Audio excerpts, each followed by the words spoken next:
Hi everyone, I am here today with Emily Suvada, author of This Mortal Coil, and I'm so excited to be here. Thank you so much for joining me. It's my pleasure. So, for those who haven't yet read your novel, please describe briefly what it's about, why they should read it. Sure. So, This Mortal Coil is, here's the book. This Mortal Coil is a story about Katerina, who's a gene hacker and a hacker of computers as well. Katerina lives in a genetically and technologically advanced future and is tasked with decrypting a genetically encoded vaccine to a horrifying plague. You should read it if you're interested in science at all, or if you just like pacey thrillers, or you just like yelling at books. Yeah. Definitely. So this book kept me up for several nights running. I just couldn't put it down. How does it feel to know that you're keeping people awake until the early hours? Did you ever dream that you'd write a book that would keep people awake and stop them getting sleep? I didn't think that I would, but I'm so happy that I have. So it's every author's dream to terrify and upset readers, sadly. And I've heard from a lot of readers that they've just been like, one more chapter. Oh, definitely. And that's just been really rewarding for me, because that's how I tried to write it. Yeah, every chapter ends with a little cliffhanger or a little question that I hope the reader will have to turn the page for.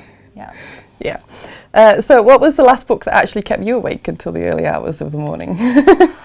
I really enjoyed Warcross recently. Yeah, that was a book that once I got into the world, I just didn't want to leave it. And so I'd find myself just wanting to have just a few more pages in this beautiful world. Yeah, of Warcross. It's great. So This Mortal Coil is the first book in a trilogy. Mm-hmm. Do you feel the pressure to avoid middle book syndrome with this cruel design? And are you worried that people might not love it as much as This Mortal Coil? It's every author's fear, is that the second book will have sophomore book or middle book syndrome. What I really plan to do with this cruel design is, so the plot in This Mortal Coil has a big shift, and everything that you know in the beginning of the book gets turned on its head. My plan for the two books was to take everything in This Mortal Coil and turn it on its head again. And so the two books were designed as one large twist. So I'm hoping that it won't suffer middle book syndrome, because it's part of a continuation of the first story's narrative arc. And a lot of things happen in the second book. It's potentially got more action than the first book. Well. Yes. On that subject, how do you decide where the first book ends and like where the second book begins? Do you like write it sort of like with the idea in mind, or is it something you come up with later? I think I started writing, so when I first wrote This Mortal Coil, I just wrote the first 4 chapters, basically. And I was actually thinking it might be a standalone at that point. But once I finished those first 4 chapters, I knew I had 3 books on my hands instantly. You'd go from 1 book to 3 in no time. And at that point, I saw the big changes in the story, where Katerina's goal changes dramatically. Katerina's understanding of the world and her goal of what she wants to accomplish change. And that happens at the end of the first book. It happens again at the end of the second book. Mm-hmm. So how many books did you actually write before This Mortal Coil, and how did you know that this was the one to get published? I didn't know it was the one. I wrote one full book. And then I wrote most of 2 other books before I wrote this one. I actually wrote this book in rebellion. So the first book that I'd written that I tried to get published, I'd avoided putting much of myself in it. I'd avoided putting much science in it. And the voice just didn't ring true. So I had a main character who wasn't particularly into science. Because I didn't know that readers would be interested in it. I think at the time it wasn't as accepted to be unashamedly nerdy. And then writing that book had upset me, and so I wrote this book in rebellion, and I just threw so much science in it, and I threw so much crazy stuff in it, and I sent it to my agent, and we were like, we don't know if this is going to sell. We honestly didn't know that it would be the one. And I just remember being just amazed when it had a great reception from publishers, and then even more amazed when it had a great reception from readers. And every day I'm amazed when I hear from readers and they've really enjoyed the book. Is there anything that got edited out of This Mortal Coil that wouldn't be a spoiler for you to now share with us? Yeah, sure. So there's one element that got edited out that hasn't made it into the second book. It may make it into the third, but so Cartaxis developed this weapon called Clover, which is an intensely concentrated version of the scent of the infected that drives people into the wrath. And so the way that you use this weapon is that it's carried around the neck in a little vial, kind of like nightstick in the book, and you'd snap this vial and green clouds of mist would come out.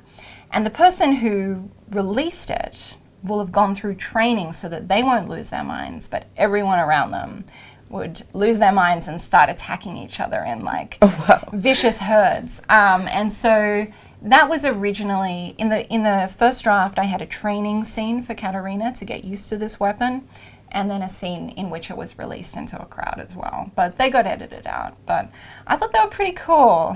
Yeah. So what gave you the first idea to actually put the pigeon poem at the back of the book? And did you worry that people would struggle to decode it? Is that why you then put the decoder on the website? Or did you want people to work it out for themselves?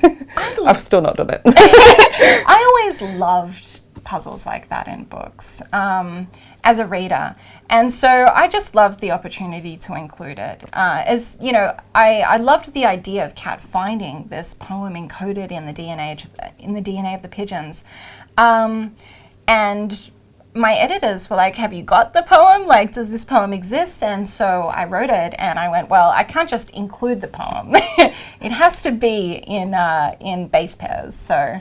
I hope that readers will actually use it as an activity to learn a little bit of coding.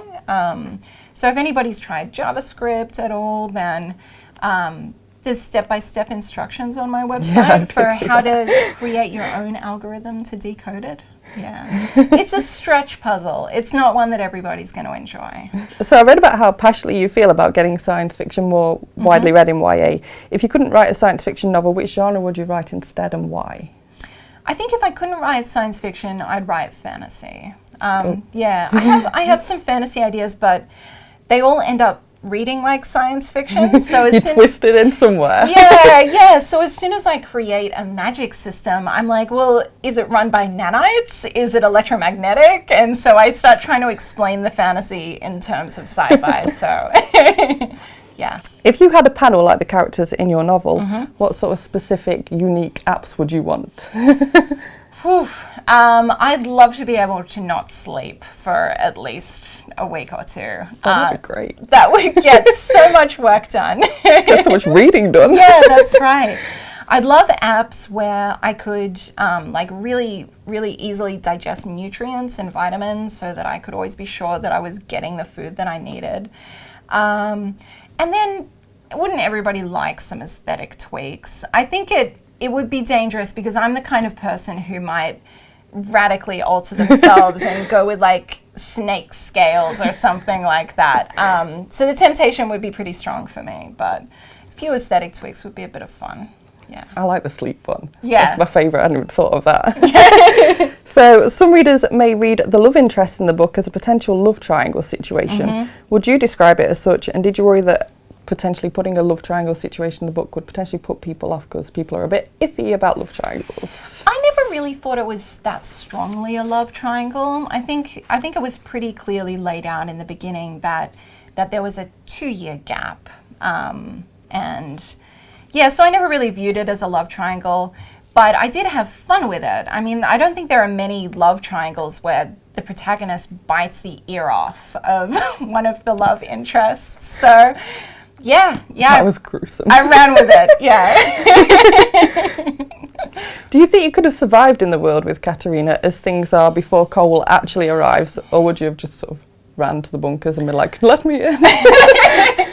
I think I probably would have ended up in a bunker. Yeah, I don't think I would have stayed on the surface in this world. I mean, if I had, so a lot of people stayed on the surface because they have a medical condition where the only cure is through hacked Gentech apps, and they're not allowed to use those apps in the bunkers. So if that were the case, if I was forced to stay on the surface, I think I could do it. Especially if you got yourself into a good crowd. Yeah, that's right. Yeah, and you get over the whole eating people thing. Yeah. Yeah, yeah.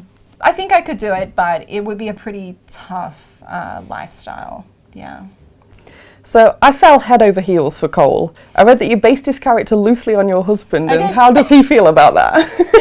I think he's a little torn. So I think he's flattered, but then you know, I'm not always very nice to Cole, so I think he's a little worried sometimes about why I'm hurting this character so much.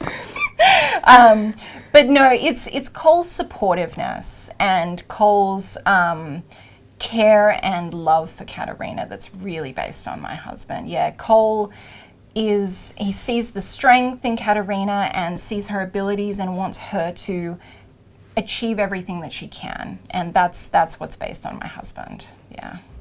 So all the bits I liked. All the bits I like. Which, if any other characters, are based upon real people? I think all of the characters reflect facets of my own personality. Not really based on other people, but I think, you know, if I were to separate my analytical problem-solving nature, then I might see that reflected in Lachlan. I might see my stubbornness reflected in Katerina, or maybe my quick decision-making that's not always the best reflected in Katerina. There's elements of myself in Dax as well. Yeah, I think all of the characters reflect segments of my personality. Mm-hmm. Did you worry that people would read your book and try to find faults with the science that they contain? Whenever I've wanted to sort of write a book that might have science in it, I've always worried because, like, I'm not scientifically minded at all, and I'm like, no, I just can't go there. Yeah, I mean, yeah, I get emails about it. I love them. I'll get emails where people will be like deconstructing a scene and pulling out specific lines and checking if they contradict each other or not. But I love that as a reader, like as a writer, I love that level of engagement. I've thought through quite a lot of the science, but it's obviously based on a magical premise, which is that we can't alter our own natural DNA. And that's false. So there's a technology called CRISPR-Cas9, which is becoming increasingly powerful and increasingly used, which actually alters human DNA on the fly. So that's something that's happening right now. There are people in their garages injecting themselves with CRISPR-Cas9 to alter their DNA to get bigger biceps. That's actually happening today.